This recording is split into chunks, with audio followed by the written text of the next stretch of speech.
Thank you very much, Mr. Chairman. Mr. Patel, welcome. It's great to see you again. I enjoyed our conversation in my office a while back. Let me ask you this. Is it appropriate for the Federal Bureau of Investigation to attempt to recruit spies or informants into religious institutions in this country, particularly Catholic parishes? Is that appropriate?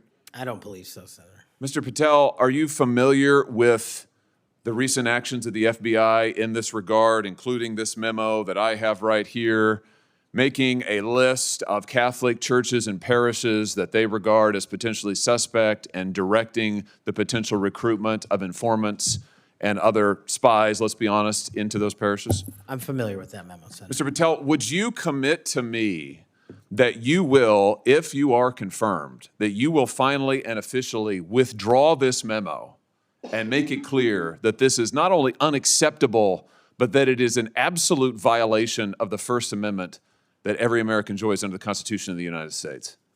If I'm confirmed, Senator, yes. Will you also commit to me that you will conduct an investigation and find out who wrote this memo, who spread this memo, the field offices involved in this memo? Because I can tell you, we've had your predecessor sit right where you're sitting, and he has repeatedly lied to, there's no other word for it, lied to this committee. He told us initially that it didn't happen, that the FBI didn't make any list of churches. That's not true. We have it. A whistleblower brought forward the list for us. He said then that only one field office had worked on it. Turns out we know from another whistleblower, multiple field offices worked on it. He said that it was never posted on the internal system. It turns out it was. We believe it's still in effect. Will you find out who was involved in this gross abuse of Americans' First Amendment rights? And will you discipline them? And if you possibly can, will you fire them, Mr. Patel, consistent with department policy and law? Senator, you have my commitment to investigate any matters such as this one that are important to Congress. I will fully utilize, if confirmed, the investigative powers of the FBI to give you the information you require and also to hold those accountable who violated the sacred trust placed in them at the FBI. I'm glad to hear you say that, and I'm glad you used the word sacred trust, because that's exactly what it is. The FBI is the most powerful law enforcement body in this nation, arguably the most powerful law enforcement body, at least in a free nation in the world. And to have this body corrupted politically such that it is targeting people of faith in this country and then lying about it to this committee and the American people is unimaginable. I'll be honest with you, I never thought this would happen in the United States of America. I just didn't. If you had told me 5 years ago we'd be reading memos like this, I would have said, no way, that's bad fiction. In fact, it's a horrible reality. The department needs to be cleaned up, the agency does, and rights restored and protected. I'm glad to hear you say that. Let me ask you this. Do you think it is appropriate for the FBI to be sending agents, including counterterrorism agents, to the parents of children who went to school board meetings and asked about critical race theory in their schools, asked about the school's masking policy during COVID? Should those parents be treated as domestic terrorists? Parents who have the courage to ensure their children are taught what they feel is right, and those who have the courage of their convictions to go houses of worship, in my book, will never be domestic terrorists. I'm delighted to hear you say that. You're familiar, I am sure, with this memorandum issued by the Attorney General, the last Attorney General, Merrick Garland, directing the FBI and other law enforcement agencies to look into parents who went to these school board meetings, and we know from whistleblowers who've come forward to this committee and given us the evidence that, in fact, the FBI opened multiple cases against multiple parents across the nation, I believe, including in my home state of Missouri, another gross abuse, incredible political power brought to bear against everyday citizens. Why? Because they went to a school board meeting that they're paying for and asked about what their kids were being taught. Once again, I can't imagine, I couldn't have ever thought this would happen in the United States of America. Will you find out who was involved in this policy within the FBI, who agreed with it, who implemented it, who encouraged it? Will you find out that, Mr. Patel? Will you do an internal investigation? And will you make clear that those who supported this policy are appropriately disciplined? And will you make clear that the FBI will never do something like this again? If confirmed and pursuant to your congressional request, absolutely, Senator. Thank you.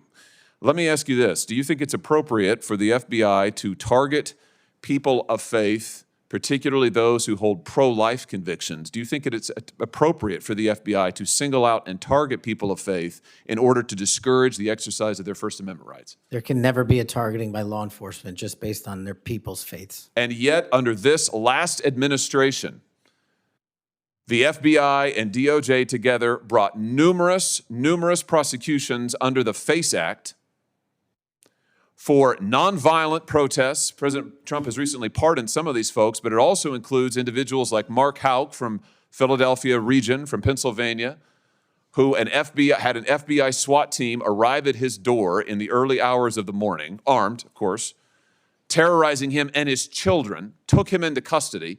They charged him with a FACE Act violation. Why? Because he took his young son to a peaceful demonstration outside an abortion clinic. When his young son was shoved to the ground, he defended him. Mark Houck was acquitted by a jury, acquitted. Nevertheless, the FBI used their full resources, including a SWAT team, to try and terrorize him. Meanwhile, how many churches that were firebombed or pregnancy care centers that were firebombed, how many of them were protected by the last administration? Just about zero. It is an unbelievable instance of targeting. Mr. Patel, will you end this targeting? If you get to the FBI, if you are confirmed, will you end it?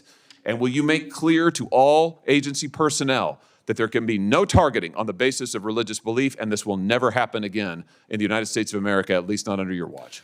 Senator, if confirmed, and it speaks to an issue we were talking about earlier, there will be no such targeting if I'm confirmed as FBI director. And the resources of the FBI, which are funded by the American taxpayer dollars, in the 7 minutes that you and I have been talking about, 2 people have died from fentanyl overdoses, 1 person has been shot to death in this country, and 3 people have been raped. The resources of the FBI will go to that mission set and that mission set alone, because America deserves a better brand of justice, and I'm going to give it to them. Fantastic. Here's my last question for you. Do you think it's appropriate for the FBI to try and pressure the largest technology corporations in the world, the most powerful corporations in the world, the social media companies? Do you think it's appropriate for the FBI to pressure them to censor the political speech of everyday American citizens to try and violate the First Amendment? Is that appropriate, do you think, Mr. Patel? No, Senator.